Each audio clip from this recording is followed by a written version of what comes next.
Well, you know, not all of us wake up to a morning newspaper anymore. It's more like a headline on your phone or your tablet. But the mystery that one newspaper left behind has sparked a story. As 9 News reporter Taronda Thomas and photojournalist Byron Reed report, a lot of longtime Denver residents and history buffs don't even know about this 100-year-old paper.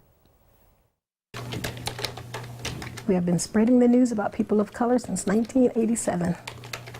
Newspaper publishers see it all. I always say that we're a recorder of history. But there's one thing this publisher has never seen. I am totally blown away about that. In fact, not too many people, period, have seen this. This was phenomenal.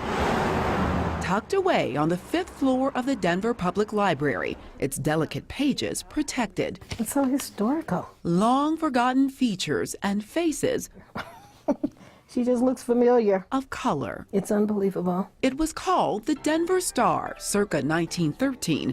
This newspaper had the type of news that wasn't in other papers. Those papers all over the world have been the ones to tell the story of what was happening in the African American community. What happened with a political candidate, who had a fancy tea, who got married. Historians trace African American newspapers as far back as the days of slavery. They have been going since the early 1800s. 2 centuries later, Interesting to look at this. this newspaper inspires a 21st century publisher, B. Harris of Denver Urban Spectrum. There was a need there, and that was phenomenal. So who was behind these stories? You know what? That says a supplement. So I was wondering if that was a Black-owned publication. A family donated the paper to the library. One of the only things researchers have figured out is that the issue was for a convention of the National Association of Colored Women's Clubs.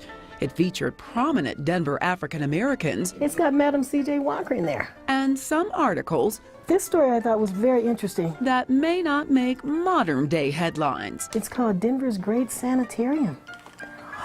People showing off houses To own a home was the epitome of being in the middle class. and hairdos. Look at the hair. This is the only copy in the Denver City Archives. I wish there were more issues that we could find. It's as if the Star vanished, and that's the danger many newspapers face now. The changing of times and the changing of technology, it's like, well, how do we move forward with this? There's a reason this modern-day publisher finds inspiration in these pages. But we do need it. This faded star is a reminder to let no story go untold, no face be forgotten. To tell our stories. We have to tell our stories. I don't think anyone else will. How about that great story? As Taronda mentioned, most people in Denver don't know much about the Denver Star. If you've heard about it, maybe you've heard someone talk about it, reach out to us and visit the 9news.com Black History Month webpage. Just so many people came in here. And so many memories were formed right inside of Pierre's Supper Club. You talk to people that have been coming in here for 40, 50 years and how they enjoyed it. The restaurant has changed hands over the years. Randall Bourne currently owns the business, but it was his cousin, Lawrence Pierre, who started it all. We started here and then we got famous all over the country. Johnny Cochran, Bill Clinton, Scottie Pippen. You got Bronco players that always came down. When in Denver, they all came to Pierre's for the fellowship and for the catfish. Down in Louisiana, there's one thing about the people down where we're from. We know how to season food real good. Talk business, politician, everybody come here. One of those politicians I even held a cabinet meeting in there one day. is former Denver Mayor Wellington Webb. A lot of the political agreements were hashed out in Pierre's over cocktails and then out into the neighborhood. A neighborhood that's quickly changing with new construction popping up. In about 90 days, this building will not be around anymore. Construction that will turn this property into townhomes. You know, we're not in the business of putting people out of business. The building is co-owned by David Bergner. He bought it in December from the bank, never knowing exactly what he was buying. All we knew it was not a historical building and could be demolished. So that's why we proceeded with our plans. It's true that Pierre's is rich in history, but because paperwork was never filed to make it a historical landmark, it will soon close. Getting it ready to fry. So for the last time, Mr. Pierre and Randall cook up some catfish for old time's sake. It'll float They'll come and talk to you. Pierre's may be closing, but for the many people who have enjoyed a meal and made a memory, there's no forgetting what this place means to Denver. Remember, it's a good place to come and eat. They'll be talking about Pierre from now on, you know. Reporting in Denver, Megan Fitzgerald. All right, see y'all. 9 News. So many of us put our lives into our work, but what if your work reflected your life? That'd be special. The woman who has become a cultural icon in our city and around the world, in fact, has found a way to combine her most popular and personal works. 9 News reporter Taronda Thomas and photojournalist Byron Reed tell us more. It's perhaps fitting that in a former church, we feel that spirit. The spirit still moves. It's a hallelujah moment. Aha. And she moves too. A lot. Sometimes my husband would say, why did you kick your leg up like that? And I was like, honey, because I just feel like it, and I'm glad I can. And he'd say, that's really not necessary.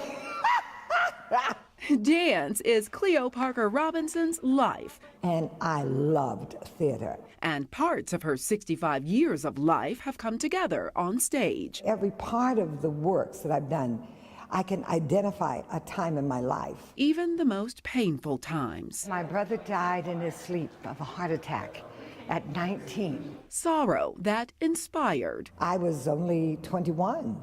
And I had to create. The pain was so great. Mary, don't you weep. So there are 3 Marys, and they all try to hold each other together.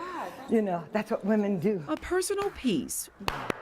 This is an excerpt from To My Father's House. One of many in the upcoming show simply called Cleo on Cleo. We brought back some of my older works and new works. Works that have taken Cleo Parker Robinson Can do beautifully, darling. and her dance ensemble. It's one of the first pieces I ever created. Around the world. From Kenya to Nigeria to Germany, all over Italy, Bulgaria, Istanbul, everywhere. Quite the journey for the girl who was told she'd never dance. I had a heart attack at the age of around 10 or 11, and then I was hospitalized, and they said I would never move. But in fact, she's always moving and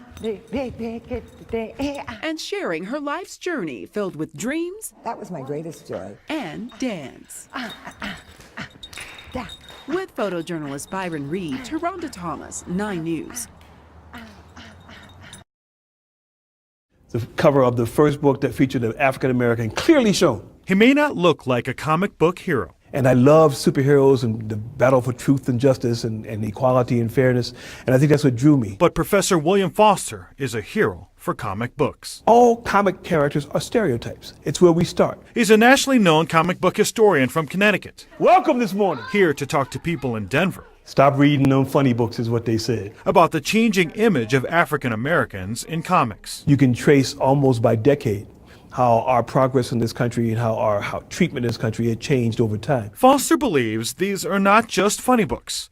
Comics, he believes, no one knows, are insights into the psychology of the times. Where black people were being portrayed as, superstitious people with real big lips and fright wig hair and holding a shield and a spear. And from the caricatures of the 30s and 40s. I never get mad at history. It was what it was. To the empowerment of the 60s and 70s. This is John Stewart, the Black Green Lantern. Foster says comic books play a big part in history because of their role in shaping the minds of young readers over time. Because that's what we are. That's how we learn. We learn by stories. What makes him a comic book hero? Black Lightning is 1977. Are his efforts to preserve history. He's contributing to an exhibit at the Blair Caldwell Library in Denver and towards efforts around the country. This is Willie Mays. Trying to help the next generation remember how things used to be. If they found you reading, they would kill you. What? Oh, yeah. Much of the pioneering comic books portraying black characters are disappearing. Many of them destroyed or never distributed. Stacks of those books came back to the publisher. No one would put them on the shelves. Now Foster has launched a movement to save these underground comics from extinction. But the V of people behind me has gotten much larger. So I'm not the only one anymore. Not the only one trying to be a hero. Nah, not just funny books, although you still can find some funny books. A hero for the truth. Whatever story someone tells becomes the truth. Or there were no black comics. that becomes the truth. Okay, well, you know, nobody in the black community was doing it. Why should we do it? That's not the truth. With photojournalist Byron Reed. Nelson Garcia, 9 News.